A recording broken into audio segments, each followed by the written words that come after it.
Untamed is going to be untamed. It's going to be a little crazy. I want to talk to my people. I want to talk to my brothers and sisters. We can have grace and humility in how we interact with other people. Oh, hot dog, look at you. And nobody talked about what's really happening. And let's have conversations about what truth is.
Good for America, good for the American people, good for Israel.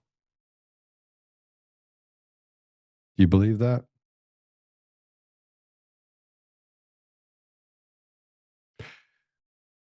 You know, we sit as Americans and we sell ourselves out.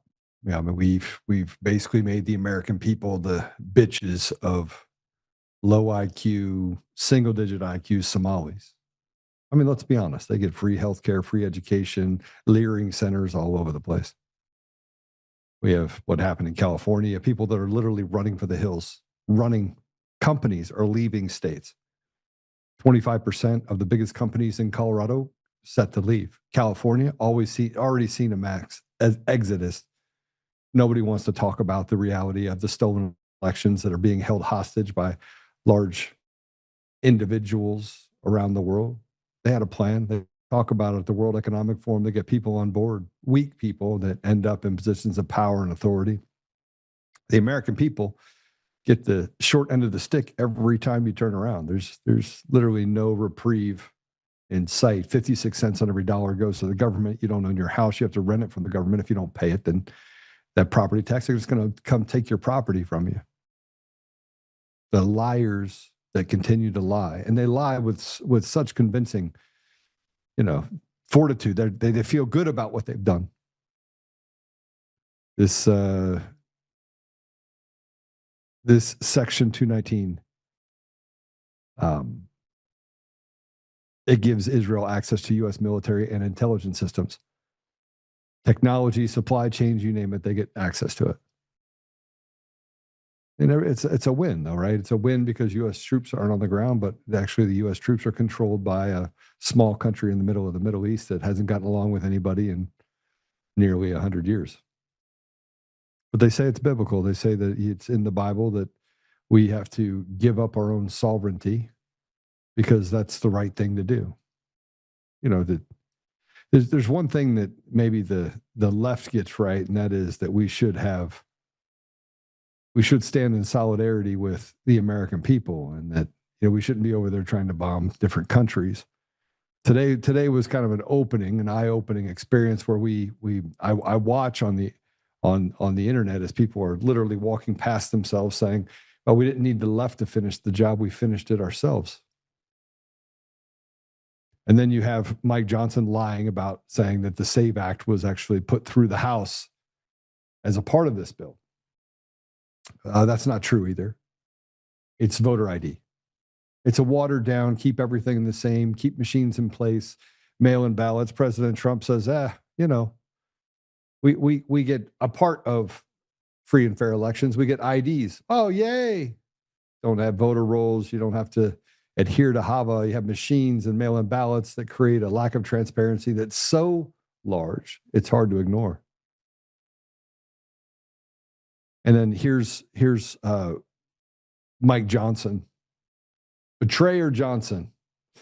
who needs to have an enemy like the left when the people in our own camp are slitting the Americans' throats one by one, little by little, taking from them what was never theirs to take, treating us like institutional slaves as if we're just, it's the craziest thing ever. But he wanted to celebrate this win for AIPAC. Couldn't play it. And the budget resolution that unlocks our third reconciliation bill, which of course is Republicans' best shot to get as much of the Save America Act into law as possible, in addition to funding our national defense and our farmers. Republicans support our troops, our farmers, and election security. We're the only team in Washington that does. Many of you doubted our success. Many of you standing around me in the Skaggle right now said, let me read you a sample of the headlines. Quote, House Republicans face final week gauntlet. Another said, Johnson's rocky sprint to recess. Another said it was Johnson's make or break week. Despite nearly every Democrat voting against everything I just read you, House Republicans delivered. Now, many of you like to say that major legislating can't happen in an election year. We just proved you wrong. This week, we continue to deliver for the people, and we're going to continue that streak all the way through the end of this year and into the next Congress. We're increasingly confident that we will hold and grow this majority in the House. We must, because you're seeing a demonstration of the two sides, the divergent views for America.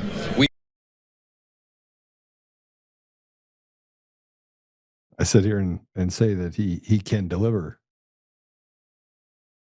So let's break down what we delivered. Here's the benefit: focus funding for the end of. By the way, we got nothing. We didn't get major provisions of the SAVE Act. He's a fucking liar. But that's what they do, right? That's what the Republicans do. I mean, in every way, shape, and form, they betray the American people, or maybe like Victor Marx, they just go out and talk about killing people and saving women and children. It reminds me of the story of this. Madeline, what was her name? I'll find it. Porn star turned, going out there to save the children. Talks about how she had all these military tribunals, and she had people that actually followed her. Hundreds of thousands of dollars that she raised for herself. She just got sentenced to 10 years in prison while trying to get a convicted pedophile, a serial rapist of a 13-year-old girl out of prison. That's the person that is trying to stop sexual assault and trafficking of children. It's typically the ones that scream the loudest that are the ones that are causing all of the pain on people in our own community. But let's talk about how we integrated and what we did for the American people. The featured focus funding so that Israel receives authorizations, $500 million to $750 million annually, for joint missile defense and specialized defense, R&D.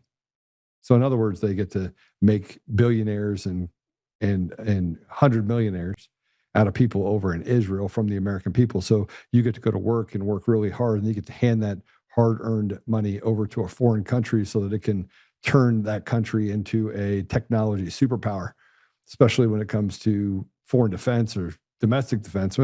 We'll buy all that back. We paid for it, gave people the opportunity to run. I mean, heck, Pornhub was created out of Israel. All the major porn sites out of Israel. And if you think it's just that the Israeli people, no, they pick winners and losers there too. Most of the people of Israel is required to just, go and do a job. The amount of distrust that they have for their own government far exceeds that of what we have in the United States. But the benefits to America is it authorizes total national defense funding, $800 billion to $1 trillion, including pay raises, equipment, and readiness. So the American people get something, or we're already at $39 trillion in debt. We're nearly insolvent. I'm not sure really what that looks like. I mean, interest rates are through the roof. American people can barely pay their bills at every level. Their retirements are nearly non-existent, and they're headed towards a pathway where the American people have finally figured out that it doesn't matter what side you are, R, D, independent, whatever party you think you're a part of that is doing good. None of the parties are doing good because none of the people are ever elected. They're selected to be in the position they're in. But here's what's good for Israel in this whole bill. It expands market access for Israeli technology firms and integrates them into U.S. military procurement pipelines. So we're just the same. And benefit to America, it boosts domestic defense manufacturing jobs. So more bombs so we can kill people, because who cares about the sovereignty of other nations or even having humanity? It's selective humanity. I like to call it the idea that we pick winners and losers, and we can say who the bad guys are, but we're never the bad guys. It's never one of two countries. I'm almost embarrassed by what just passed.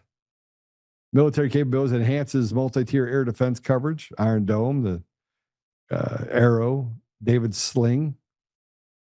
That's for Israel. And then provides American forces with rapid access to battle-tested counter-drone, anti-tunnel, and air defense technologies that we paid for. So we send them money, they develop it, and then we get access to it. We get to buy it back, build back better. And then, this will allow Israel to maintain a military edge and strength in the Middle East, kind of like having their own little base. And for us, it gives us the ability to have our finger in the middle of the pot of the Middle East. Never before have I agreed with more than what you're about to hear. This is retired Army Colonel Larry Wilkerson saying that this passage of Section 219 inside the NDAA could start a civil war. Play it.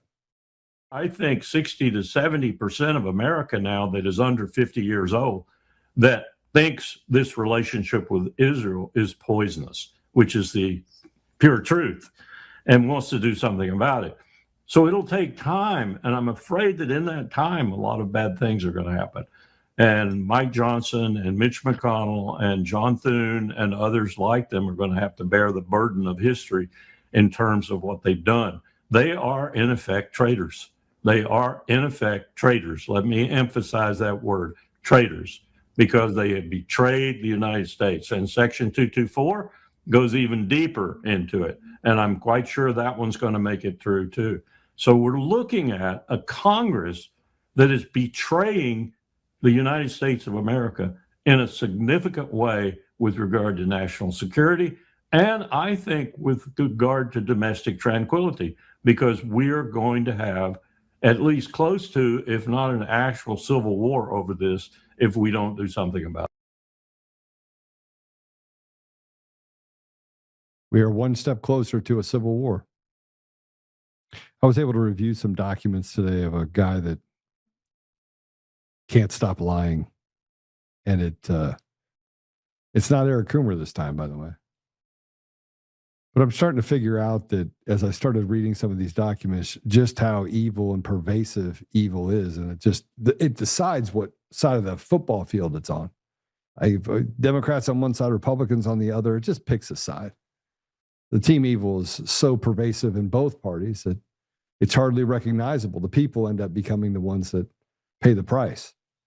And we have to embrace the new suck. Every day it's embrace the new suck, embrace the new suck. It's pretty catastrophic right now. And that's not me being black-pilled, although I get closer and closer today. Today's one of those days where I might need a couch and you might charge me by the hour or send me a bill. Or just the simple fact that we are in such a place of massive betrayal. And he's right. These are traitors. John Thune is a traitor. Mitch McConnell's dead.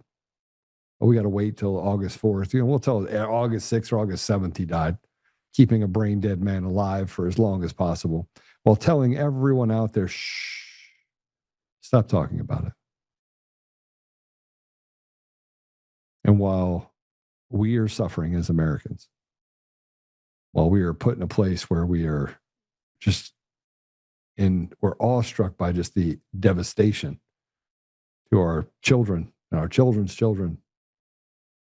I mean, we're in this place where we can't imagine how they could see this as logically the way that we could go as a country. While all that's happening, we do know what's really important now, because Now we're really close because they want to convince us nothing else to see here. We're really to effort to make daylight savings time permanent. That's going to be law now, because that's the most important thing to us right now. So let's change it.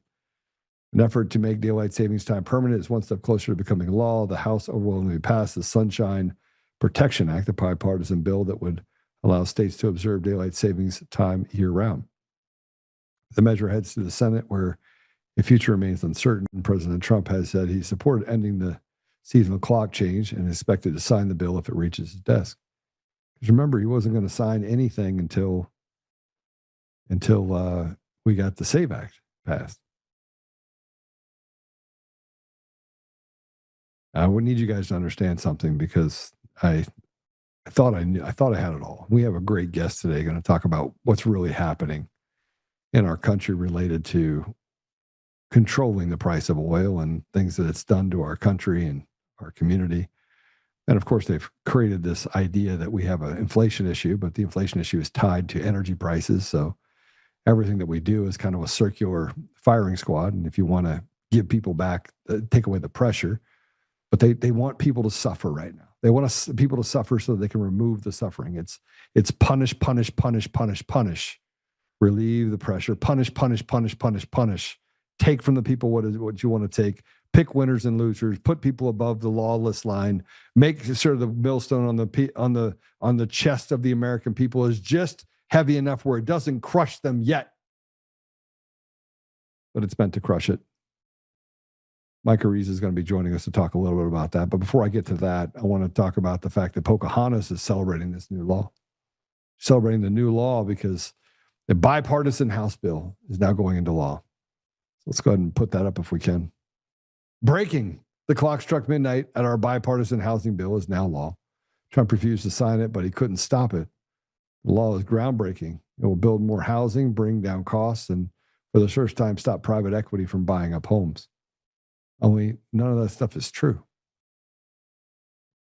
And what they're talking about here, though, by the way, is what we really need to talk about today. President Trump said he refused to sign it. Okay, you refuse to sign it. If you refuse to sign it and you don't veto it, guess what happens to that law? It becomes law. You refuse to sign a bill and it becomes law. If you don't veto it, it becomes law. So we're in this place right now where we think we have it all under control. President Trump's not going to sign it. Everything's going to be good. Guess what? They can pass whatever they want. They can add more money to our budget. I mean, we are in a slave state to a degree that I'm not sure any of you can appreciate. We have a lawless, rotted judiciary where evil is able to run amok on the inside of our community. Evil people let out on the street. Others can use it for lawfare and vilify good people, hardworking people. Take from them what never was theirs to take. Strip them of their ability to have all of the hard work that they spent their entire lives building. No, the whole concept of it is to take everything from you. And evil thrives because good people do nothing. I'm beside myself today as I read about this, but yeah, a bill can become law without the president's signature under the U.S. Constitution, Article 1, Section 7.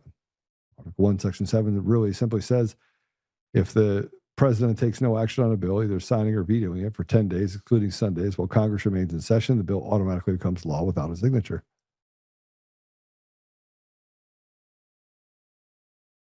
They keep talking about bringing down costs. That's what Pocahontas said. You know what else brings down costs? Deporting 20 million people who shouldn't be here. Just another grift on the American people. Just another grift. And if you haven't heard the grift enough, you have Mike Lindell that's now out there advocating for giving amnesty to illegals. I mean, it writes itself. It writes itself. The wheat and the chaff inside of the movement for free and fair elections and having a place where you have the haves and the have-nots. No. Mike fancies himself a haves, not a have-not. I mean, he doesn't have to do things the right way, and he can just advocate for whatever he wants and then deny he ever said it, even though he said it. I don't get it. I don't get the retardation that we have. This what do you call it? A cool kids club in a high school. I mean, it reminds me of that. The mental maturity of a 0, courage of the kid you stuff in a locker room or locker, or even worse, even the peeping Tom that hangs out in the tree. That's what we have in government. Pretty crazy, actually. They advocate for, not having any sort of justice or accountability for someone like Jeffrey Epstein. I'm not even sure the guy's dead, frankly. Keep seeing pictures of the guys that look just like him that are running around everywhere. And both sides are a part of it. Judges, lawyers, politicians.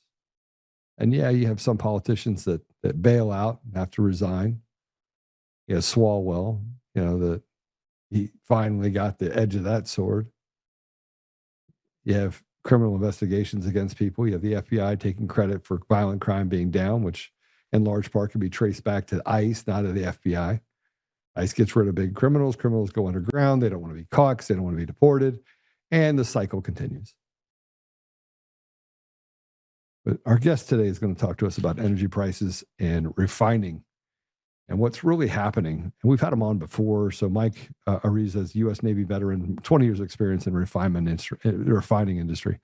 He's worked at major California refineries, including Chevron, Richard, Flying J, and Valero. He served as the control board operator and senior refinery control board supervisor, as well as training both field and control room operators. Pretty big job. He brings boots on the ground perspective to what's happening for California's energy policies and just the massive amount of poverty that exists in our country. It's no secret that I want to give everybody opportunities, and solving problems are not that difficult. We've created more problems in our state and in our country than we've actually been able to fix. And part of the reason why is because they just keep taking from the people. Super easy when you're doing that. With that said, I'm gonna have him step in here for a minute, Mike, and we're gonna go through some stuff. But I want to play this, and then we'll go ahead and bring him in. This is President Trump talking about, telling gas retailers to drop prices. But then when that didn't happen, they just raised the price of a barrel of oil. It says, just inflate that. And by the way, kill prices on stocks by disconnecting AI platforms to make it sink so they can just get back in after the American people lose 40, 50% on an industry. And then the sky is falling. We'll jump back in and the prices will go right back up for us. We'll make another 30, 40 points. What's really obvious is the American people are literally in a free fall. And if they're not stealing the First Amendment, they're stealing the Second Amendment. If they're not stealing the Second Amendment, they're definitely violating the Fourth Amendment. If they're not stealing the Fourth Amendment, they're definitely violating the 14th Amendment. So everywhere we turn, we find ourselves on the sharp end of the stick. And so let's go ahead and play this. This is from President Trump just last week. So it's ExxonMobil, it's Chevron, it's Shell, it's BP, it's a lot of them. The gasoline or the oil prices have come down so much, and we are not seeing anything at the pump by comparison to what it should be. We should be, in my opinion, at $2.25 right now at the pump, and we're higher than that. And we are doing a big investigation on it. They're not reducing the prices commensurate with what's happening. Look, we are sending out, think of it, 19 million barrels came out yesterday. That is a flood. That's like a gusher. That's an oil gusher. And they should be much lower, the gasoline prices, which really is what people see more than anything else, but for their car. But the gasoline prices should be much lower at the pump. And the oil companies are possibly gouging. I hope they're not, otherwise they're going to be in big trouble. They're going to be in big trouble. We're not going to play games. Mr. President, you spoke to All right, so let me just tell you the problem with what he's saying right now, and I think it's really obvious, is that, and let me just tell you where we're at right now. Currently, I mean, it did get back down to the 70s when he actually gave that. It got back to the 70s. It's currently sitting at $92 a barrel. It's up 50%, 60% since the beginning of the year. So since January, it's up 60% different. If you go all the way back into 2025, it is up 40% from last year. And you have a huge spike that happened somewhere in February when we kind of went to war. And there's really no reason why the prices, given the fact that we do have a new shipping lane in the Straits of Hormuz, for it to be at $92. But I mean, if you're told that you have to lower prices, then you just manipulate the market and make sure that oil prices are high. And right now they're high.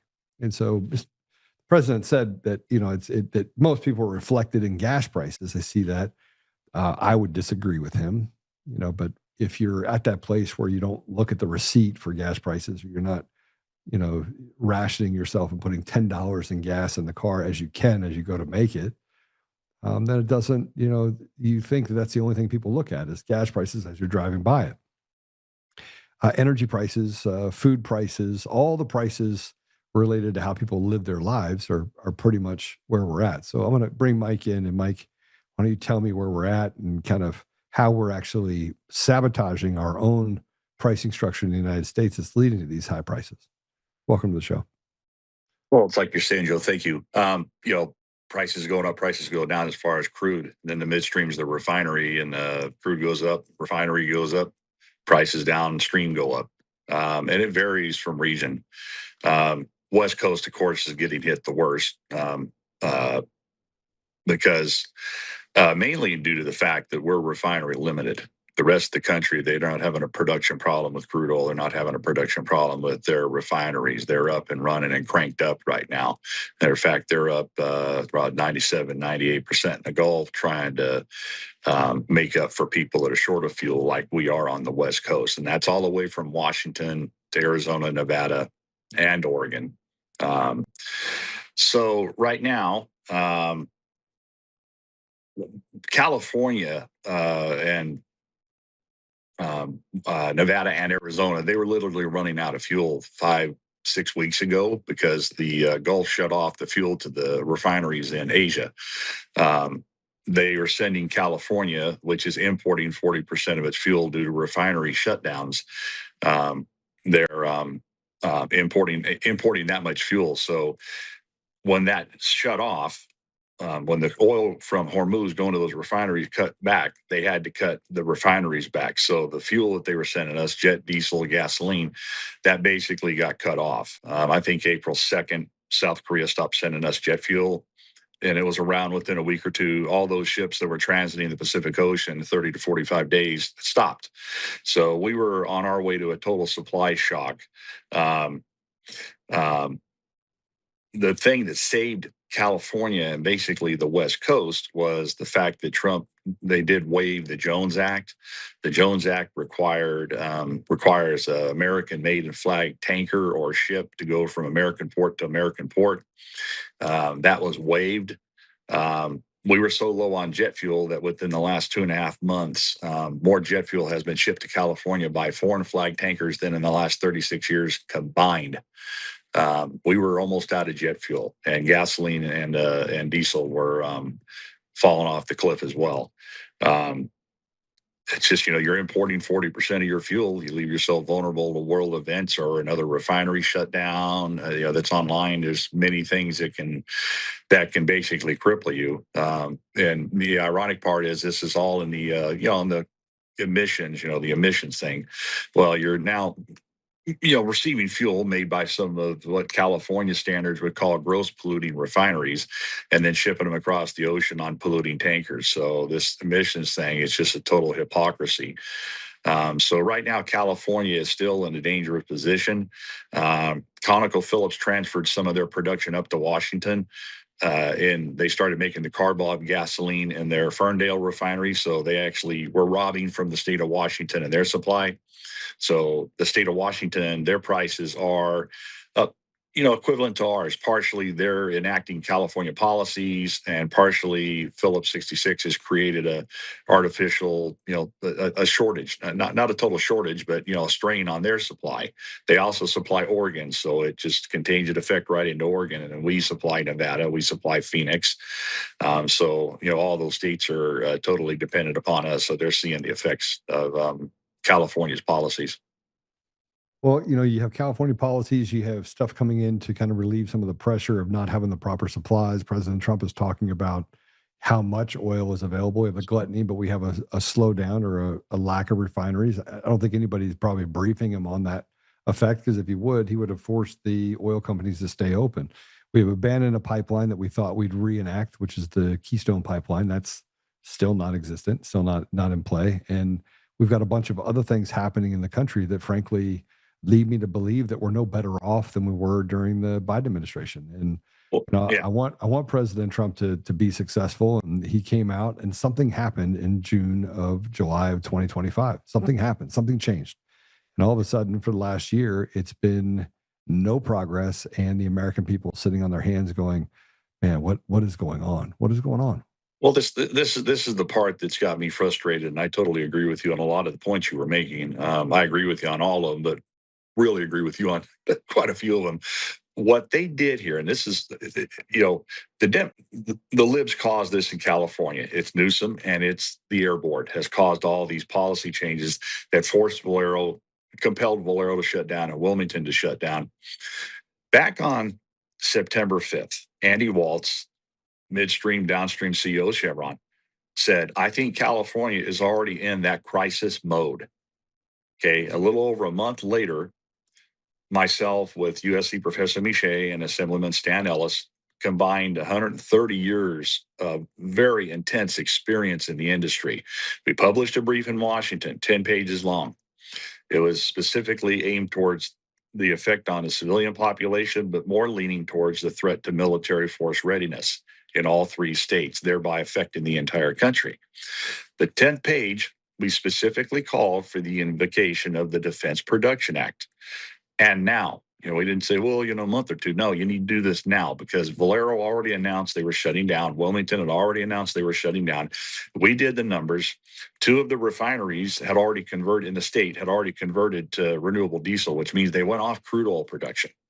So that was 265,000 barrels a day of crude oil production offline. What that means is you can get your renewable garbage diesel, but you're not going to get much jet fuel or gasoline anymore because you're not running crude oil. So right there, back in 2023, that took about 18% of our fuel, gasoline, and jet production offline. Then Wilmington went down. Then Valero went down. That took another roughly 20%. You could call it 40% even is what got us to importing that much. We wrote that knowing that was what was coming. Andy Waltz was even saying it. He said, when Valero and Wilmington go down, that's going to be another 20%. Reliability is going to really be in question because you'll be importing foreign refineries, and supplies are going to be, can be difficult to maintain. So you have CEOs talking about it. You have professionals like us talking about it, and nothing is done. I see some of the Republican assembly people, like on Fox News. And I tried to visit a couple of them in Sacramento. Stan Ellis actually knew what was going on. That's why we got together. But others just ignored my visit, ignored the brief that I had wrote. And, when they're on, things like on Fox, they're not saying a damn thing. They keep going back to the legislature here, which is totally liberal, totally Democrat. You're beating your head against the wall 10 times over. You're not going to change or sway these people because they got this green thing in their brain, and whatever Newsom says, they do like a bunch of pups. So, there's been opportunities and nothing said. Now, some of them are starting to speak up, but it's kind of like, well, where the hell were you? Because now that Valero has gone down, Joe, if they had invoked the Defense Production Act, Valero could have went down for a normal turnaround maintenance period for a month, went down, made its repairs, $200-300 million, came back up, back online, supplying the state. Now with Valero down, and I wrote about this on point of no return. You get past the point of no return with these refineries. It's like Andy Waltz also said, hey, if we shut down and we leave, we're not coming back. Once we shut down, we're gone. We don't come back. So Valero went down. Now you're looking at $1.2 billion to bring it back online. They didn't fix anything. So you got to do the inspections. You got to fix things. You find more problems. That's more trouble. But most important above and beyond all that is the qualified personnel. I'm looking at Valero now, and you almost have to go back to 1969 and hire 150 or 200 operators and basically train them like they did back the classes when the refinery was built and when it was starting up. You have to go back and get personnel because all the personnel are gone. They're in Texas, they're in Louisiana, they transferred, they retired. I mean, some of them will come back and work for the right price, but for the most part, 90+% of your qualified personnel to run this refinery are gone. And that's the biggest thorn in the side as far as trying to get it back up. But we need to get it back up. I don't think Wilmington's ever going to come back up. Valero, it's really questionable. It should never have went down. They should have invoked the Defense Production Act to prevent them from going down. Well, Mike, we I think that it's all really good information you're giving. I don't think people understand the context behind it per se, and how oil becomes gas. It's there's a lot of things that come from gas. Plastics come from oil. Mm-hmm. Plastics comes from oil.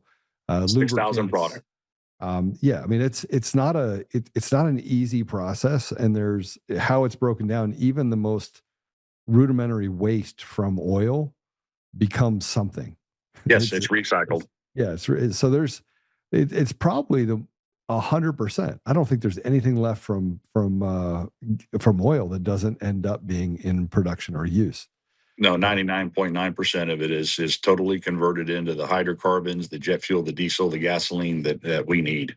What we use every day, the diesel to move our goods, operate the ports that come into this, bring our food and goods into this country, our gasoline, our jet fuel. Paper, plastics, semiconductors, chipsets, your you phone. name it. Yeah. Your phone. You can't have any. You have nothing. You have no clothes, right? Oil is used to make clothes. I mean, it's used as a binding agent for different types of fabrics. I mean, the idea that you can live in a world where you don't have oil is ludicrous, right? Yeah, no, turbines and solar panels, they make electricity. Everything that makes us move, that makes us mobile, that has taken us out of the, I don't know, I won't say Stone Age, but taken us out of the 1800s and into the modern days. Medicines, everything that we use nowadays is based on, almost all is based on petroleum in one way or another. And now we're in a serious danger above and beyond. So, like I said, we're importing 40% of our fuel, give or take. Now, the end of February, 1st of March, the 3 remaining corporations that have refineries, 6 of the 7, Chevron, Marathon, and PBF, they all dispatch letters to the state. You would think the state, it's like this is so planned because, you can't, this is so obvious. You can't miss this, okay, what's been going on. So now the cap and invest, I call it theft and invest. They propose these damn amendments that would cause Chevron to cough up like another $500 million. PBF, another $380 million. So all 3 companies dispatched a letter to the state that said, if you don't, to the air board and the governor, if you don't sit down and negotiate these amendments with us, this is not penciling out for us. So you're going to lose the entire refining industry. We're going to shut down, just like Valero did. I think Marathon even cites Valero's shutdown and the reason for it. They basically are stating that we're going to shut down and leave. I looked at just PBF. PBF's the smaller of the corporations. If they shut down, we'll be importing 60% of our gasoline at that point, which it can't be done. We're going to lose, it's like 70% of the damn jet fuel that supplies every airport in the state, including some of the military. Diesel fuel is the one that's the big one because that's the one that moves food. Cities have 4 or 5 days of food supply. You stop running food around on trucks, that is your warehouse, then you don't have food. And it doesn't matter how much money you have. You go into a store, you want some milk and there isn't any. You want some meat and there isn't any. You're not going to get any. And then your nice, beautiful home is going to look like a grocery store to the mob. So that's where we're at right now. And then the air board met. They made some concession. So far, the refineries have not dispatched a letter with intent to shut down. They have to give a year's notice. They have not dispatched any of those that I know of. But now an environmental group, California something, they're suing the air board for working out this, for basically compromising with the oil companies so that they wouldn't shut down. So it's this the big circle in California. These companies are just looking at this going, this isn't going to work. So that's the big danger California is in right now. We cannot import. We lose the two PBF refineries. We're in danger big time. We lose all six. It's going to be massive civil unrest in this state because you can't get that fuel in here. You cannot get all that fuel in here. There's no way. We don't have pipelines coming into the state. Well, you don't have pipelines coming into the state, and currently, you look at the crime rate across the country. Most states are actually decreasing. California is one of the states that's increasing dramatically, and people are leaving. So the exodus is now 2 or 3% of the population are leaving. I mean, that's a big number, Mike. Well, it is, and then the Jones Act tankers, the foreign flag tankers. One thing I failed to mention was, we had initially published that brief on the threat that this is to the military, that state policies are presenting to the U.S. military, the Navy, the Air Force, the Marines, everybody. Well, that fuel is one thing. Step back real quick. The refineries on the Gulf Coast, they're supposed to be cranked up to like 97% or something like that. They're not doing their normal spring shutdowns right now. They're staying online. That they run 95% all the time. So, 2% more or whatever. I knew that wasn't anywhere near enough to supply California for the amount of fuel that we lost between jet, diesel, and gasoline. So take a look at it, and we're pulling fuel from Pad 1 and Pad 3. Those are the defense districts, the fuel reserves of the Gulf Coast and the East Coast. So California, as we wrote in that brief, is a threat to the military. Well, now we're pulling record amounts of jet fuel, diesel, and gasoline from those defense districts on the East Coast and the Gulf Coast. That's where we're having to, they're having to supply California to keep California from running out. And you can't keep doing that forever. The refineries in the Gulf are at 97 or 98%, running that hard. Now we're pulling a lot of fuel from those defense districts. That tells you that they can't make up that difference. And we are slowly but surely drafting the military reserve fuel in the other big parts of our country.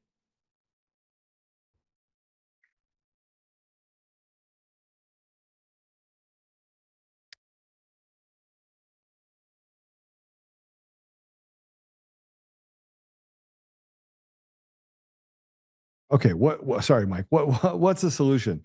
I look at the gas prices that nationally versus California according to Grok. I want to show you this. And this just kind of goes through and restates what you're already saying. And it says California average tax is $5.55 a gallon. The national average is 406, and it shouldn't be 406. But President Trump made that speech, and all of a sudden gas prices went up by 30%, 40%. So that he's like, okay, well, it would be normally 320, it's 406. San Diego is similar or higher. Global factors like Iran conflict raise crude oil prices everywhere.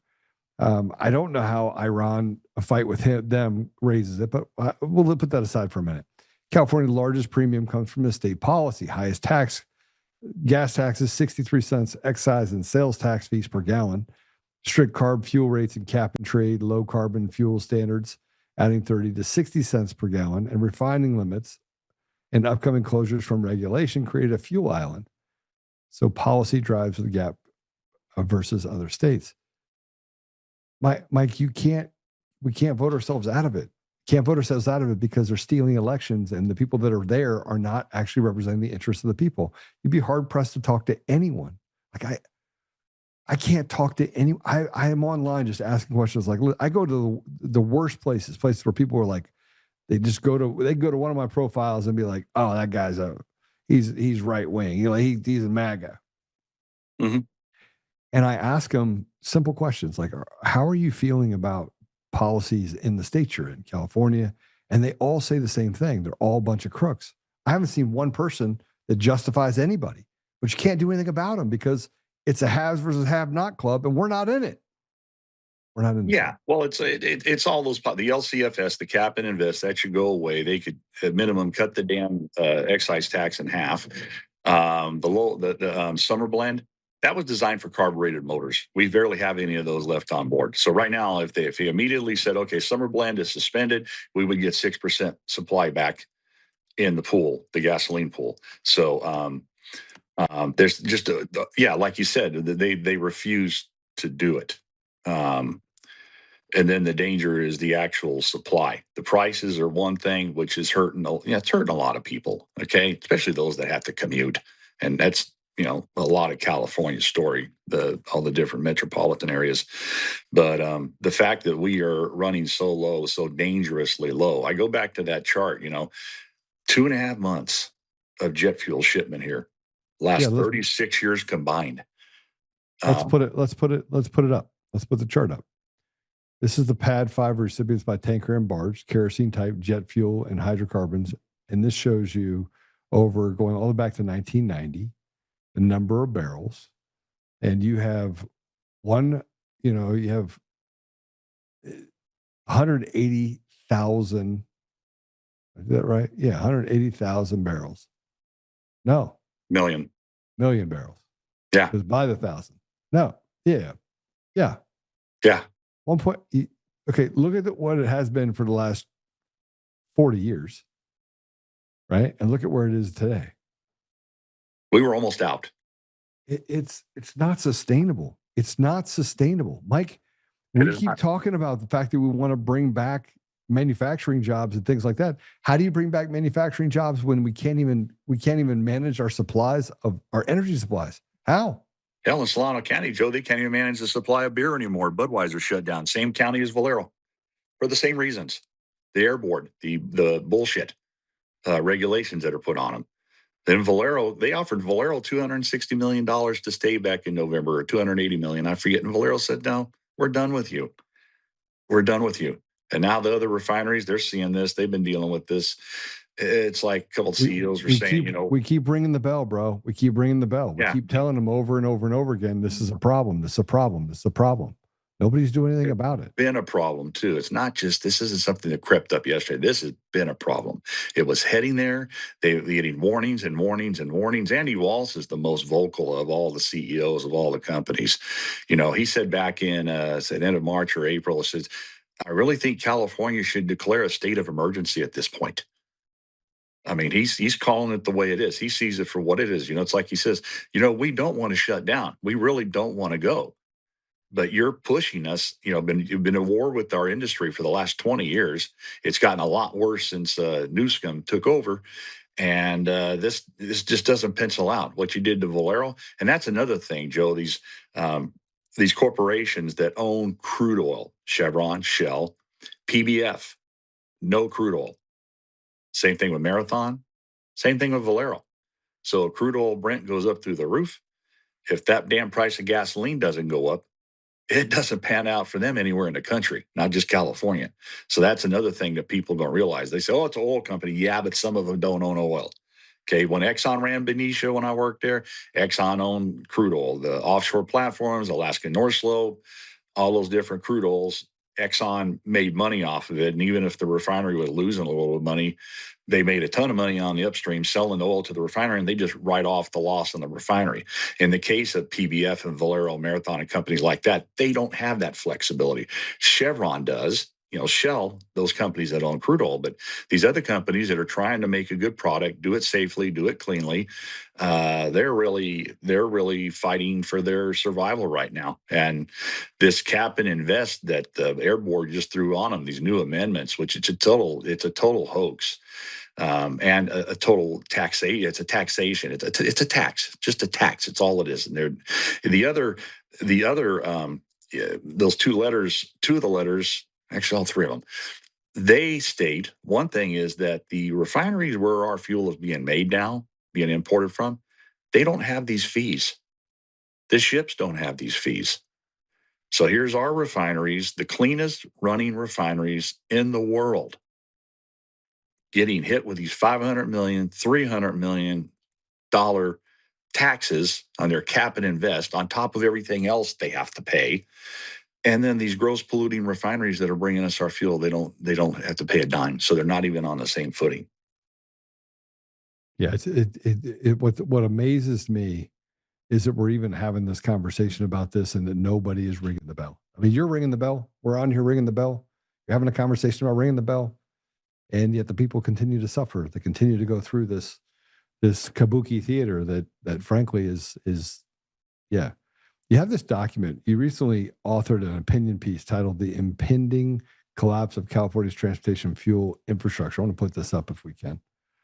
I can't read it because it's and I don't see it, guys, where I can click on it.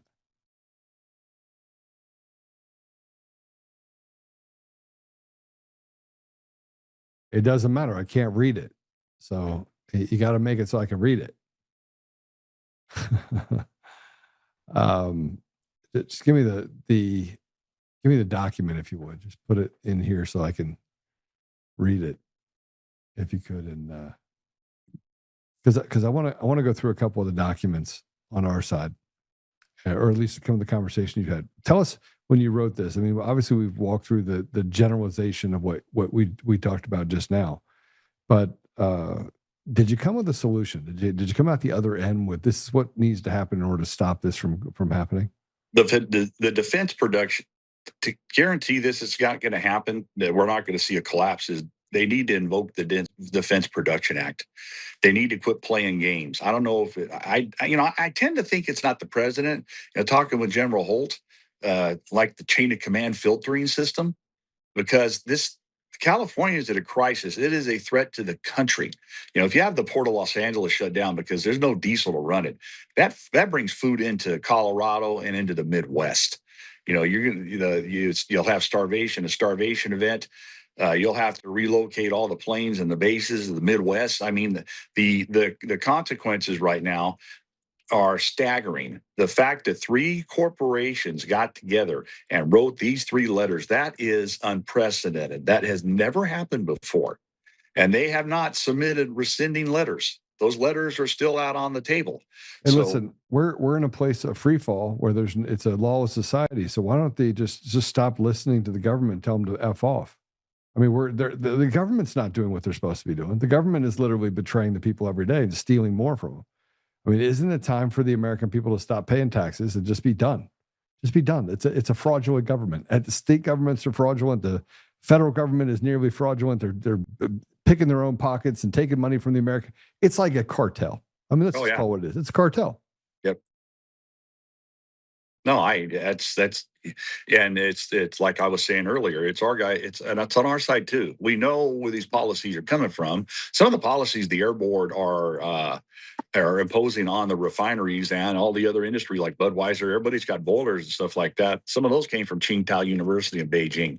Katie Grimes of the Globe wrote a report on that.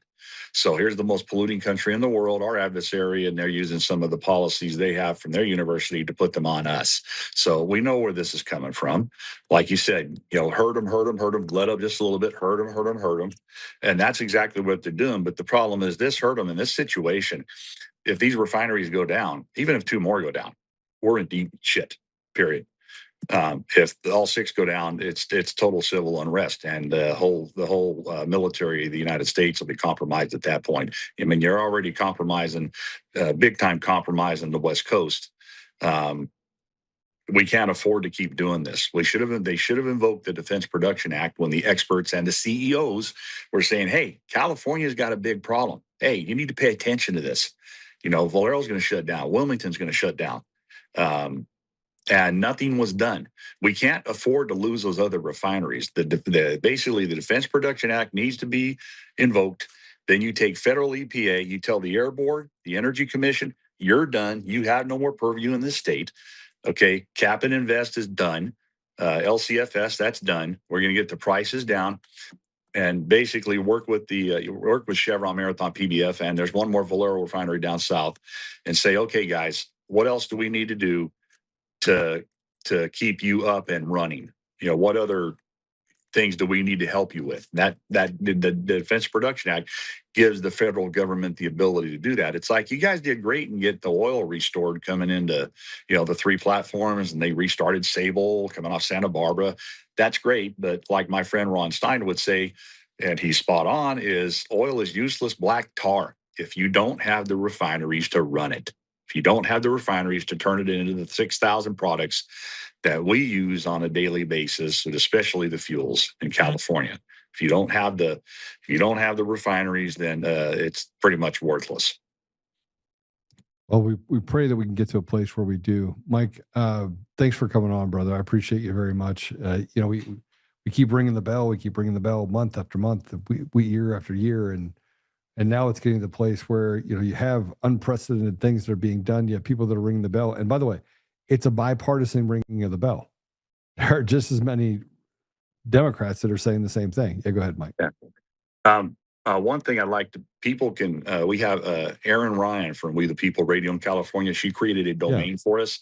Those 3 letters from those 3 companies, you click on there, there's a lot of good information on it, but those 3 letters, if people want to see them, are on the front page of that domain. It's called gascrisis.org, gascrisis.org, O-R-G.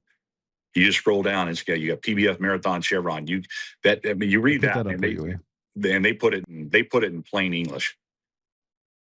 Okay, so here's the letter, the point of no return that you put this up, and then you get to the bottom, you have the PBF energy warning letter to the California Air Resource Board, right?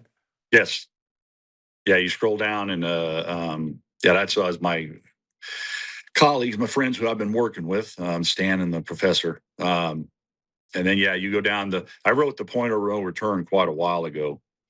Which where it was spot on, it's exactly where we're at. Okay. So this is gascrisis.org, gascrisis.org. Go check it out. There's a bunch of resources on there. There's a comprehensive analysis that you have on California energy and fuel prices. And then you have the letters from the energy companies as well that are all signing off on it, this is crazy. Well, and it's funny, they cite, the governor a little while after we put out that 10-page brief in Washington was saying we were full of shit, we're wrong, we're fear mongering. You look on these letters, 2 of those companies cite our report. Yeah. Well, I mean, sooner or later we're going to get to the bottom, but it's just going to take us a little bit of time. Mike, again, thank you for joining us. I really appreciate you very much. Thank you, Joe. God bless you. All right, God bless you. I think I'm past the point where I want to get upset over what we're dealing with. I mean, I want to get upset over what we're dealing with for sure, but I think from my standpoint, we keep trying to put lipstick on a pig. We keep saying that somewhere along the line we're going to get to a different result and do the same thing. And I feel a little bit like the last 6 years have been Groundhog Day every day. Every day we wake up and we say that today's going to be better than it was tomorrow. And we count our losses and we count our wins. And so you count the costs against the wins and losses, much like the same. What did it cost you in order to get to that win or that loss? And I guess now we're at that place where the slow boil is turned into having to make some pretty significant decisions. Now, do I think President Trump is standing for our best interests? Yes. I want to say to President Trump this, though: blink twice if you're being held hostage. Because I do question some of the policy things that are being done by the administration, and the fact that Fauci's not in cuffs and Coomer's not in cuffs and Dominion hasn't been thrown out and Smartmatic is able to be accused of massive crimes, and we still can't get to the bottom of it. And we've had this go on for decades where they're just not afraid. They're like, yeah, we'll pay somebody, and all of our problems will go away. And I feel like we're right back in that same place right now. Only now we got the talons of a third country deep inside of us, taking from us which is not ours to take. So we're going to take a commercial break. When we come back, I'm going to address this over and over and over again. I'm going to continue to address this, but we're going to talk about Kyle Clark. And we're going to talk about the lies and how those lies affect people's reputation. I am getting ready to drop a pretty massive lawsuit, which is probably going to affect the outcome of a certain individual in this country. And I got to tell you, I'm pretty pissed off. And I was told by my lawyers, you can't say anything right now. I hate liars. Hate them. Hate them. And anyway, we can talk about that later. We're going to take a commercial break. When we come back, we're going to talk about Kyle Clark and just a lot of stuff. We're just going to talk about the lies that just keep stacking. We'll be right back.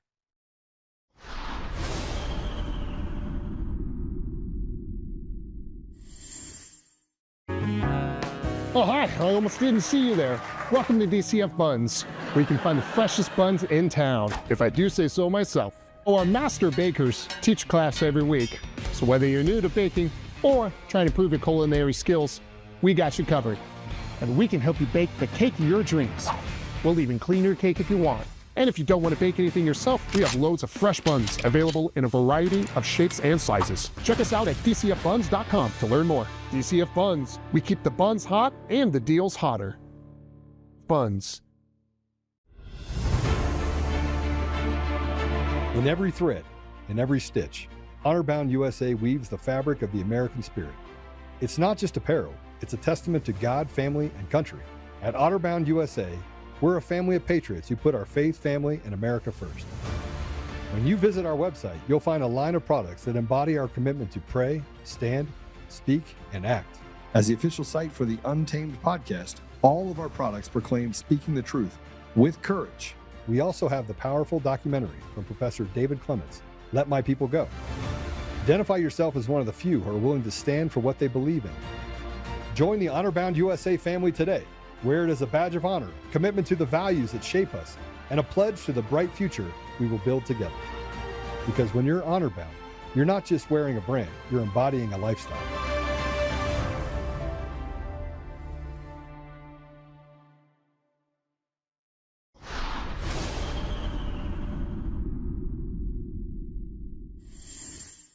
Still no decision from Governor Jared Polis on whether to release Tina Peters from prison in Colorado and hand her over to her allies in the Trump administration, who have called for her to be released. Trump applied more pressure via social media today, and a key Peters ally demanding she be freed is calling for Governor Polis and other state leaders to be executed. Today, Joe Oltmann, a conservative activist and podcaster who is a close ally of Peters, called for Polis and Weiser to be executed. I think all these people should be tried for treason and hung. I think Jared Polis should be hung. I think Jenna Griswold should be hung. I think Phil Weiser should be hung. I think they should hang by their neck until dead. Tried for treason and hung. Tried for treason and hung. You know, it's not taking things out of context. It is the fact that they are so connected to me.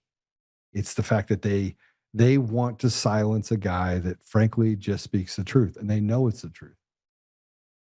And the only way that they can do that is by slandering and defaming me to the public. My biggest problem is not actually the left. My biggest problem is Republicans. Say they're Republicans. So they just pick sides. Team Evil just picks a side. You have people that are just diabolically just pieces of trash. And we end every show with a prayer. And I have to tell you, it reminds me of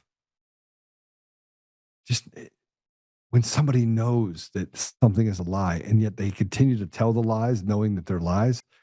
My brain just hurts. My brain hurts. I said tried for treason and hung. Tried for treason and hung. It should be tried for treason and hung, because the penalty for treason is death.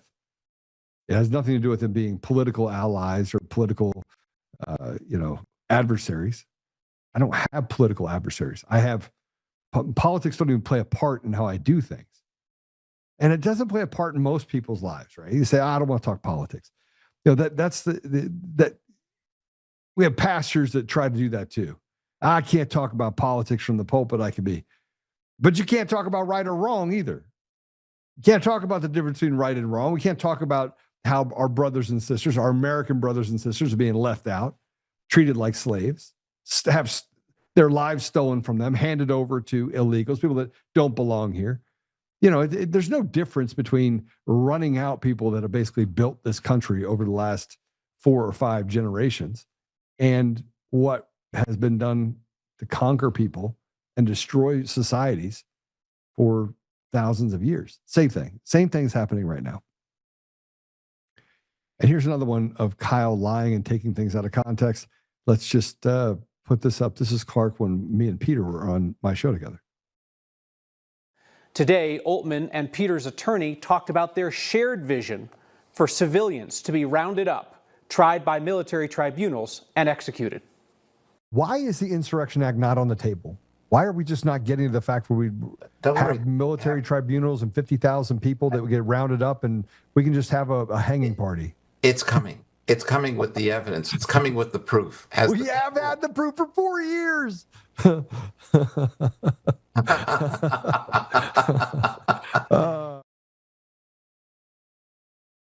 And here's the real cut so you can see the context that gets left out when Antifa Clark decides that he's going to just make it up as he goes along. And don't think that there are going to be no consequences for it, because I don't care if you're a judge, I don't care what you are. If you're a traitor to this country, you don't get excused because you have a black robe on or because you're a secretary of a state someplace. You better wake up, because as Barack Obama or Barry Obama said, elections have their consequences. And right now, there's been a change, and that change is going to continue. So smarten up, at least stop the nonsense.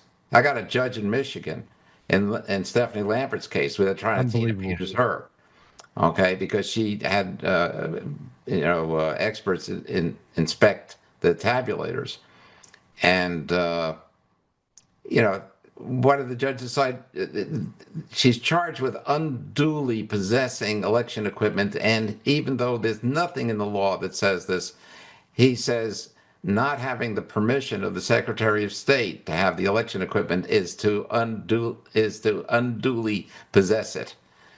He's making up the law. That's not a law. I mean, it's not a law. But that's all they've been doing, Peter, and that's why I get to the place, and I said it yesterday. Why is the Insurrection Act not on the table? Why are we just not getting to the fact where we have military tribunals and 50,000 people that would get rounded up and we can just have a hanging party? It's coming. It's coming with the evidence. It's coming with the proof. We have had the proof for 4 years.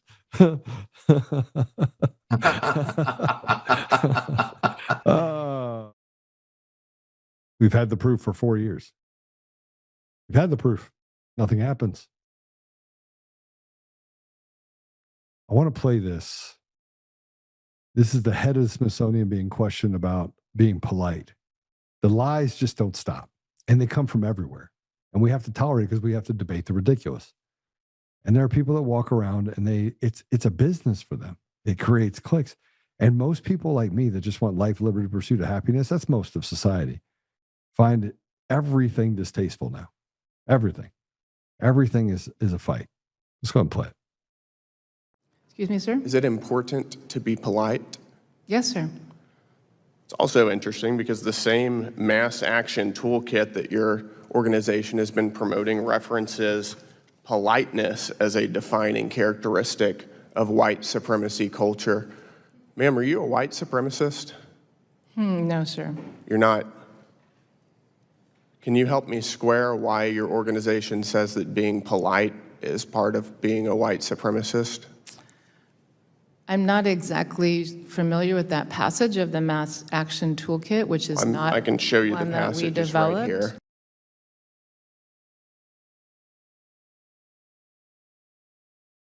And here's a list, by the way. Here's the list of the things that are a part of white culture that are about whiteness.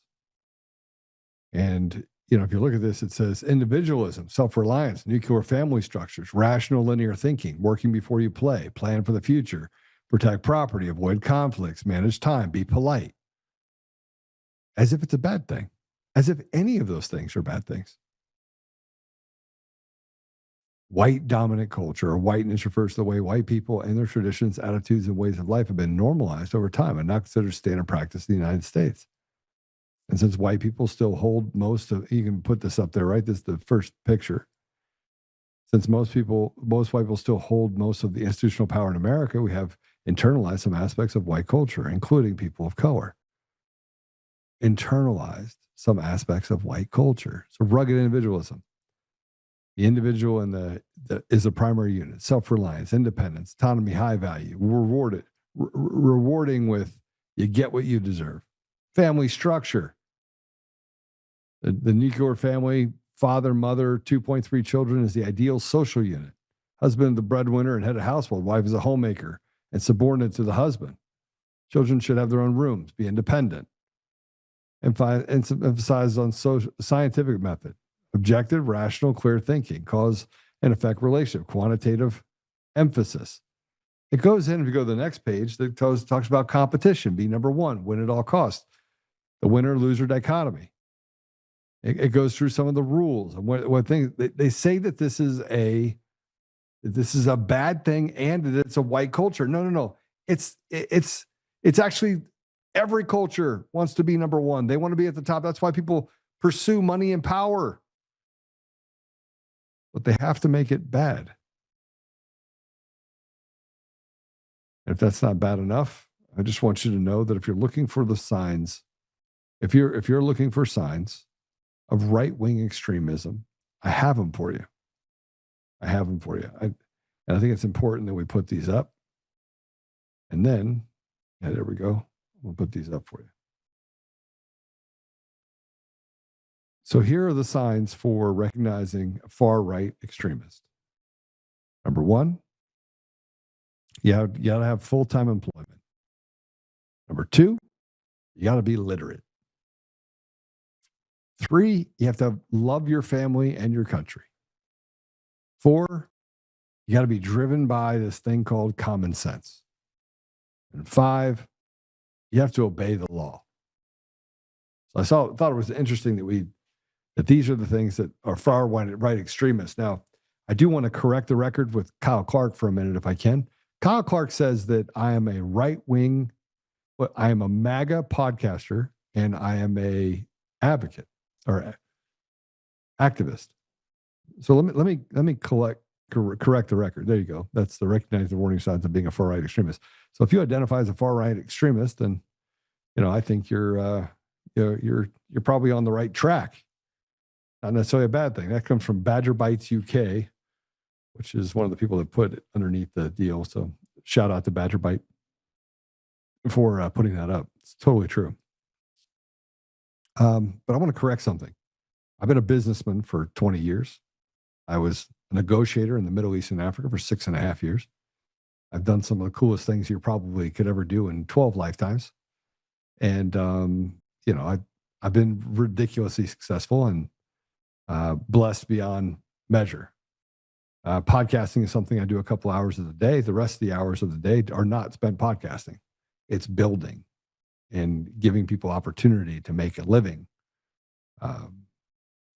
If I'm not doing that, I'm a father, I'm a husband, and I got dogs. So I'm not an activist. I'm an American. See, Kyle can't get that right either. And so I want to take a minute, though. I'm going to take a right-hand turn here really quick because I want to bring on my friend Peter Boyles. First of all, I want to say this. This is, before we go any further, Peter Boyles and I got sideways over elections, and this is over elections nearly 6 years ago. We didn't know each other, but there was some waves and tension and that got created, and Peter has become my friend.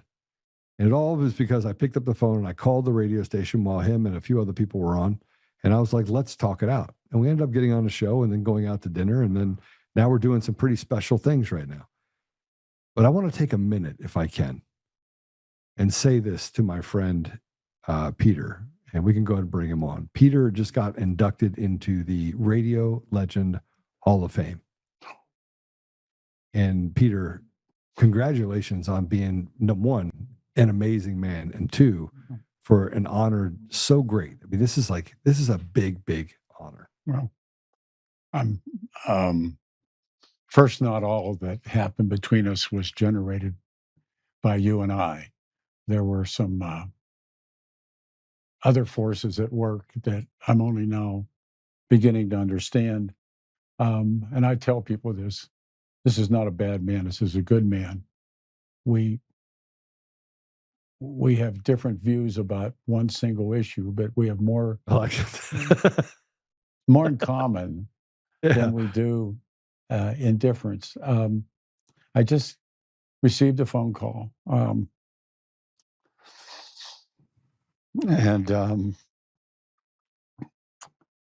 I had stood up for my friend, his life was taken because of this business, and Alan Berg will go into the Hall of Fame with me in October of this year, and I will go in first, and then I get to bring him in. And the first person other than my family, I called Joe, and I screwed up because I forgot you're on the air. I did. I said, hey, why do you always do this while I'm on the air? I just, but tell that, Peter. We need to tell that story. Tell that story because this is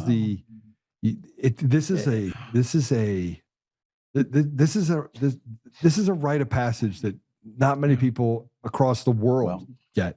And you said, if Alan Berg doesn't come in, I can't go.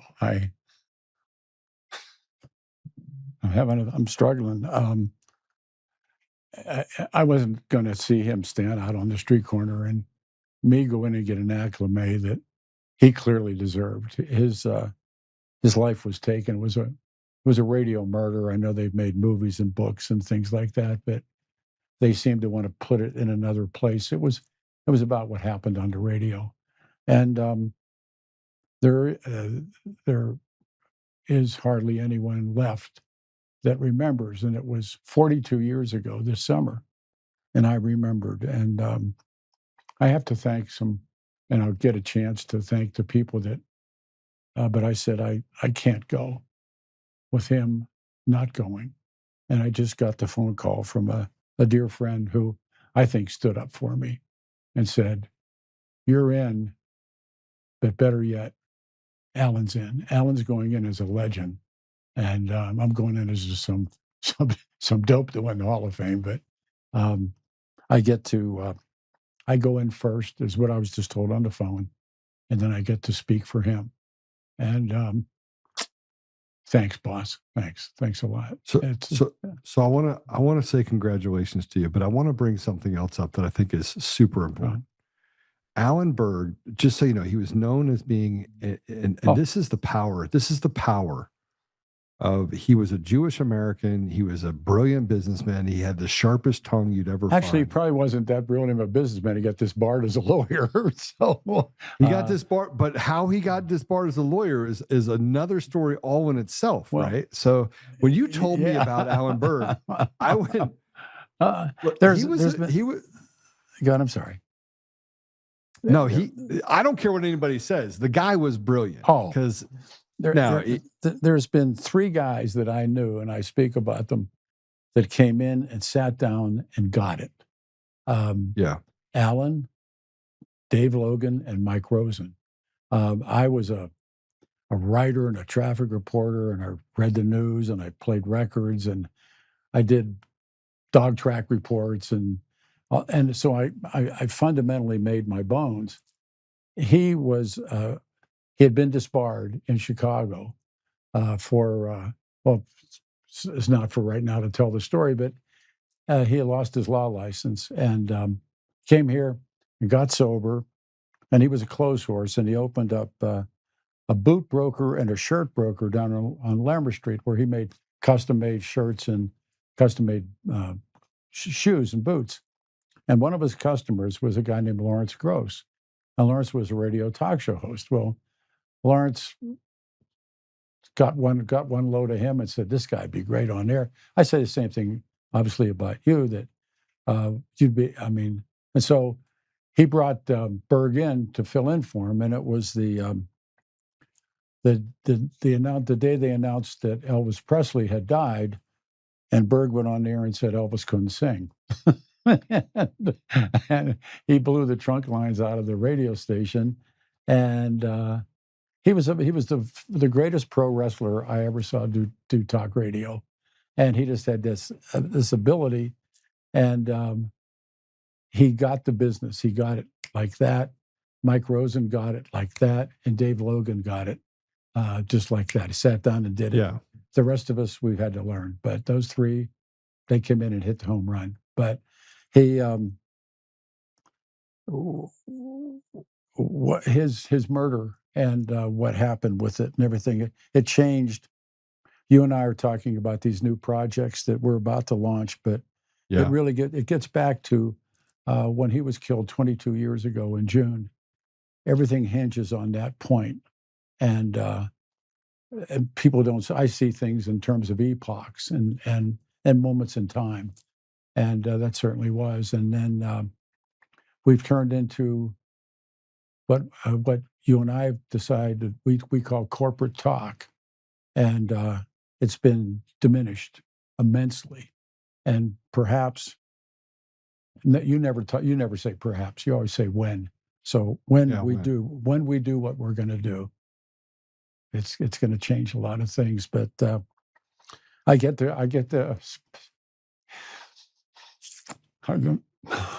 look at me. I get to speak for him, and that's I want to talk about something that I think everyone needs to hear, because I get to say that Alan Berg is with Jesus. You and I have talked about faith and all these things that have happened in your life and that happened to bring us together. Wow. And the things that get said. And before you came on, I was talking about Kyle Clark getting it wrong and defaming me. And you only defame people that you're afraid of.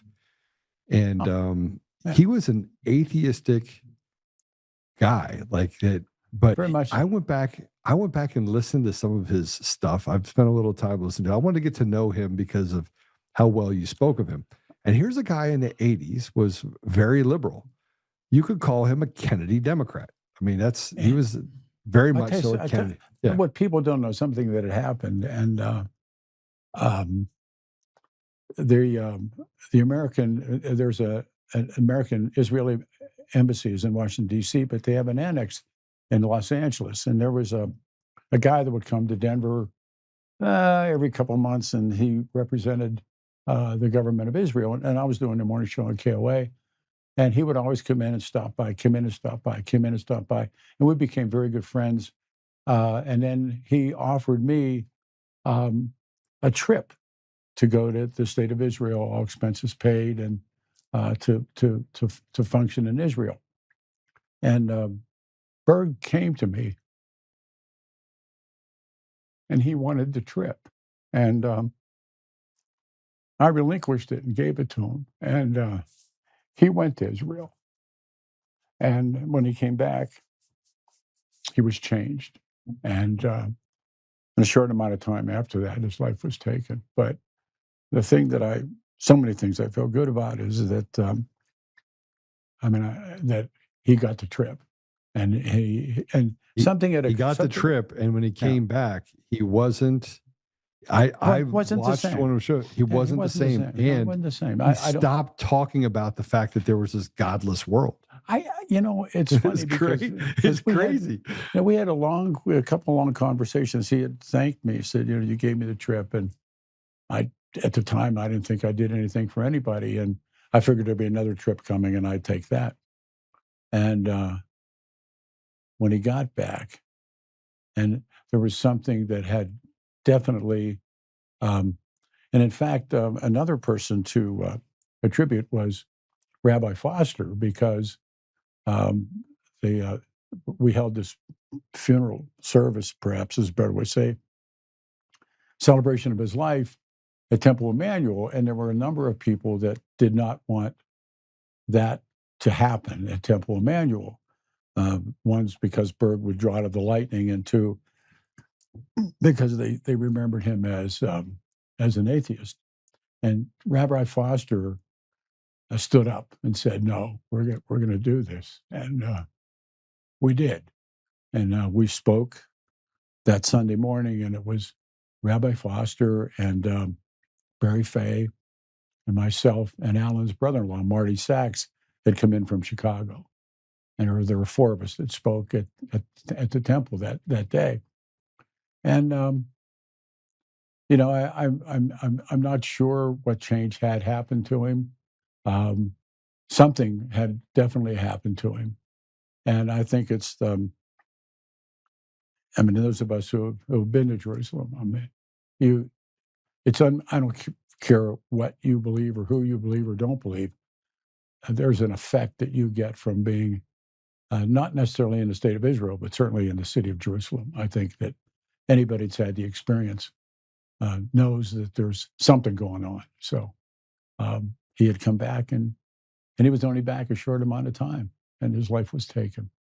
So one of those we'll never know. But he knew, though. I mean, there's a certain amount that he actually knew something was going to happen. He was, yeah, I think so, and I think that Morley Safer, 60 Minutes had come into town, and they were going to do a feature, big feature on me, and then he found out about it, and he wasn't going to let that happen and not be part of it. So he came down and he introduced himself to Morley Safer, and he turned on the bird gas, and then I'm like, see you later, and we're focusing on Alan. And I was like a minute 30 in the piece, and the rest of it was him. And that's when he had said, someday I may say something that will get me killed. And that time came, but it came in a very, very bizarre way. But it was a radio story. It was a radio murder. It wasn't. It had to do with totally with the radio. And the best book to read is Kevin Flynn and Gary Gerhardt wrote a book entitled "The Order: The Silent Brothers." It's principally about them, but it's been made into a movie called The Order. And I mean, it's hold on. It was also, it wasn't just that. It was they turned it into a stage play that played in 2024 called The Order, that came for almost, it was sold out in Denver, right? Yeah. At the LA Calkins Opera Hall. Well, I went and saw one version of it. And did you see it? Nah, I mean, I saw the movie because Kevin wrote it. It's Kevin's book. And he and his wife took me to see the film. So I went and saw the film, but it wasn't about how or why. It was Bob Matthews and Richard Scutari and David Lane and the killers. It was more about them than it was about killing Alan. But the real crime was killing Alan, and why and how they decided to do it is a radio story. And and I mean, believe me, Kevin did a great job with the book. So so here we are, old men, and well, I'll tell you this: there's no better honor than the decades of experiencing, decades of your voice being on the radio, and the fact that we get to do this crazy thing together, which is hide and watch. Which is going to be, it's going to be ridiculous. We're going to do some crazy stuff. The one thing that I can say, Peter, is that we have some unlikely alliances that have been created, unlikely friendships have been created over the last 6 months, and they keep growing. I was telling somebody we fluked. I mean, I can't tell you the story that Joe's overlooking is I don't even know how you came up on a radio show, and then you called the show and some harsh words were said, and I said what I said, and we kind of went nose to nose, and then we had both had our families threatened. Yeah. And you said something, you apologized for saying something which won my heart, and then you said about you were sorry about something that happened to one of my family members, and then back to you. And then that night, I get this email at 1:00 in the morning, or text message that was from. Can we say who sent it, or would that's up to you? It's up to your call. It was Randy. It was Randy Corcoran, and who Randy and I were on the outs. And now he and his wife Jessica, they're some of our dearest friends. And so I sent him a text, and I said, and he said, something's new or something. I said, yeah, I had a brain bleed and bought a trike, you know, like that. And he sends me back this message. And then I had invited you to come in, I think. And I went, and then Randy and I went and rode motorcycles together. And then you came in, and then we spent a couple of hours on the air, and I had to tell him you were a gubernatorial hopeful. you had the black mark on your forehead, and so yeah. And you became, and then we went and ate lunch for 3 hours, and then I came into this studio with you, and the rest. It was crazy. It was a crazy experience because I'm really good for ratings. I mean, they say a lot of things, but I'm really good for ratings. We did a big promo on it. I said, you know, who's coming on the air, and so it was really good. But Peter, I just want to say congratulations. Obviously, is in order, and I really personally think that it's going to be spectacular. That you're going to be. I want to go. We'll consider it done. All right, but not so much this. It's look at me. That it's. I mean.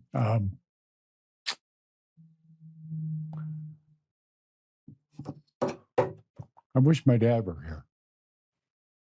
He is here because of because what I put him through, you know. And here we are many years later, but and my mom. But the fact that that Berg's going to be here, and that's so important to me because, you know, we and I'll wrap it up with this. We have the city of Denver has never honored this man, and I'm not so sure I believe that there are hate crimes, but if there is such a thing, his murder was one. But we have, and believe me, I take nothing from this. We have Dick Connor Boulevard, we have Daddy Bruce, we have Dr. King, we have Omar Jah. We have nothing for Burke. There's nothing at all. Not one marker, not a plaque, not anything. And I've often thought, look, he was spectacular. He was spectacular. I've seen his, you know, there's an archive, by the way. You can actually go listen to some of his stuff. There's an archive that they built to him, which is pretty cool. You can never, I mean, I can't tell anybody, like, and we will return to those days, but what he was able to do, and we had monster numbers, and you got time for one quick story that I always tell for Berg, and we're cutting into time. Well, we were out to dinner, and we always had dinner together Friday nights. We would invite lots of people, but we would sit next to each other and talk about the business. And a guy named Joel Barron had a place called the Tally Ho. It was out on Wadsworth. It was a prime joint. It was a great place, good people. So Berg and I, and he loved a woman named Linda McVeigh, and she was there, and I don't know who I was with, and I was still drinking, and Berg, and out of the bar, out of the bar comes this woman. She's coming, and I see her coming. I think, whoo, and he wasn't a scrapper, and I'm thinking, okay, this is not going to go good. And right behind her is I take it as her husband, who could probably eat apples off of your head. You're a big guy. And I'm thinking, well, maybe this is it. So I was still drinking. We had a wine bottle and a bucket, and I put my hand on the neck, and I'm thinking, it's going to go bad. And a woman comes up on us, and I know she's after him. And he starts up, and her husband's right in behind him. And he gives it that, sir, and he's Serbic. And the guy looks at him, and he goes, what do you do for a living? And the guy looks at Berg. He goes, he laid bricks or something, I forget. And he said, good. Now, you come to my house on Saturday, you lay bricks, and I'll talk to your wife. And the guy looks at his old lady. He grabs her by the wrist and pulls her away. I'm floored. I said, like people that can whistle down dogs, you know, you've seen that stuff. And I look at him, I said, how did you do that? Never mind.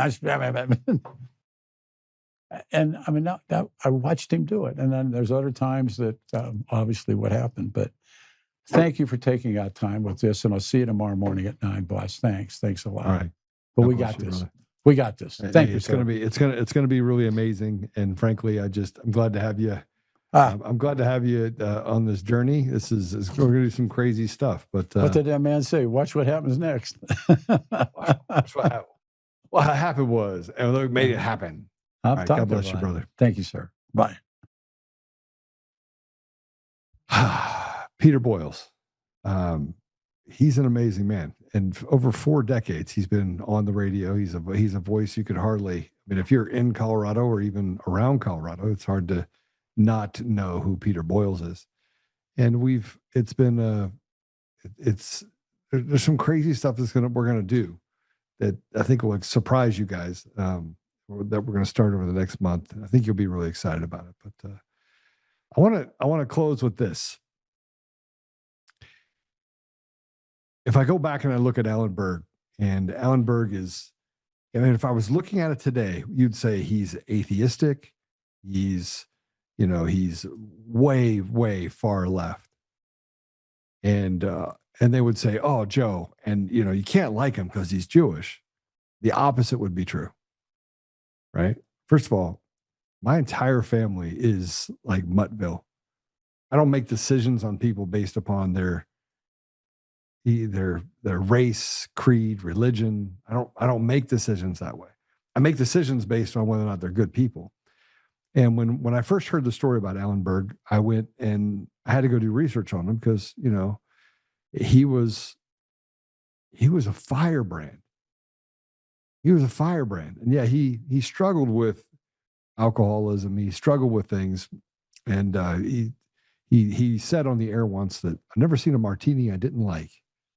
And he struggled with seizures and some medical issues, but he was loved by people even when they hated him, including his ex-wife, who was with him just hours before he was gunned down. He was gunned down. And this is where I started looking at going, man, we've had a problem with radical people, right, left, for a long time. In the 80s, they had a thing called the Order, and this order was run by a guy named David Lane, not associated with David Lane that now is a criminal attorney in Denver. But him and these people that were white supremacists, true white supremacists, David Lane got into an argument with Alan on air. And it turned out that he was getting out of the car and they had a Mac 10, they had a full auto Mac 10, and they shot Alan Berg 36 times. And when they were asked about this shooting, he, the only reason he stopped is because the gun jammed, not because he was, obviously 36 holes in exit and entrance wounds is a lot, but he was just getting out of his car, just had dinner, grabbing some stuff, and went home. And I remember that feeling personally when people came to my house with a gun. I remember sitting up on the top and watching the silhouette come across the deal, and there's a guy carrying a gun. And I'll never forget the feeling that these are people that want to do harm to you. I live my life now in a way that I have to look over every corner. I go into restaurants. I always make sure that I have my back to the wall. I prepare myself every day. And Alan lost his life because of his speech, what he said. And the same thing could be said for Charlie Kirk, and you could talk about other people. But Alan Berg was not this radical left guy. He was an eccentric egomaniac. He was awesome, though, to listen to. And these are just the things I've been able to listen to because I didn't know him. It was 1984, man. I was in elementary school. But I learned something from listening to his voice, and that is that he had an immense amount of reason. So even though he was over the top and he would talk about people and he had a very brash nature, the things that I read and talked to, I don't disagree with him. So why can't we get back there? Why can't we get back there? And this is the problem when we start creating ideas that we have to stick with Republicans or Democrats. That's why I say we're going to vote for Greg Lopez, is because he's an independent. He's in the middle. We get left or right, bring them all together. I don't really care, but I'm not voting for someone that's diabolical, that lies as easy as it is for him to breathe. And I'm certainly not voting for the weasel wiser. as the governor for Colorado. So a lot of things to kind of go over and think about. But our unlikely alliances are going to be people that are just everyday Joes, left, right, center, that finally realize that we're all slaves to a system that doesn't allow for us to have debate or to pick winners and losers or to reset society or hold people accountable, because there are people that are creating a system that makes it so accountability is nearly impossible. So I pray we do get to a place where we can reconcile that. So, yeah, I'm going to end it there, I think. All right. So I was told that we are on Amazon now. So we're on Amazon. We are on Roku. We are on Apple Podcasts, Google Podcasts, Spotify, Pandora, iHeartRadio, TuneIn, and more. We are syndicated across a large number of radio stations, and I am negotiating to get across even more. We have an amazing thing that's getting ready to come out. It's going to be epic. It's going to allow for us to build a network that is spectacular. The reality of it is that we are kind of in a pretty crazy place right now. But I think we're going to be able to come out the other side. I do talk about the fact that I'm not okay with another country not or having access to the sovereignty of our nation, and well, they basically piss on us. But we'll see how it ends. We'll see how it gets out the other side. But yeah, let's pray. Father God, thank you for the opportunity to be here today. Thank you for Peter Boyles. Thank you for his commitment for the last 40 years in serving people, just having conversations, and the number of conversations and the things that he has broken, and as far as stories and the hits that he's taken as a result of that has been significant. And so, Father, I thank you for his thirst for knowledge and his thirst and desire to serve others and to become an advocate for many people, such as John Benet Ramsey. I mean, he really just hung on to that story, and had it not been for him, they wouldn't have gotten to some of the conclusions and some of the information related to how she was killed so long ago. Father, we ask that you help President Trump and just give him knowledge and foresight and wisdom to do the right thing by the American people. I ask for the same thing on our leaders on both sides of the aisle. And as we sit here and we discuss kind of where we're at as a country, and we're disenfranchised and we're disappointed, but we have not lost any faith in you, Father. So we are grateful for you standing next to us and giving us the tools to be able to fight. And whatever the future holds, Father, I just ask that you give us the opportunity to serve well.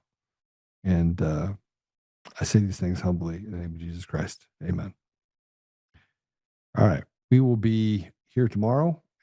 And make sure that you hit the share button if you would. Give us a thumbs up on the way out. Yeah, thank you. Thank you for the last 6 years. As good or bad or indifferent as it has been worth it. So I leave that with you. All right. God bless you.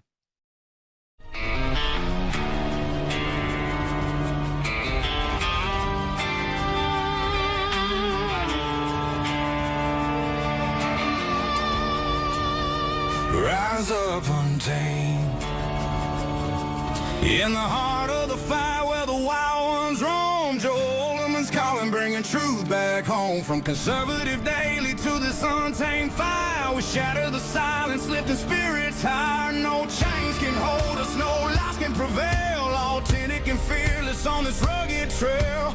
Patriots gather under stars and stripes. Untamed nation, igniting the night. Untamed nation, let the truth roll out in this land of the free. Standing proud from sea to shining sea, we won't back down. Catch the fire, wear the crown. Untamed nation, it's our battle song, motivating hearts where the brave belong. Yeah, untamed and wild, forever strong. Play it again all night long.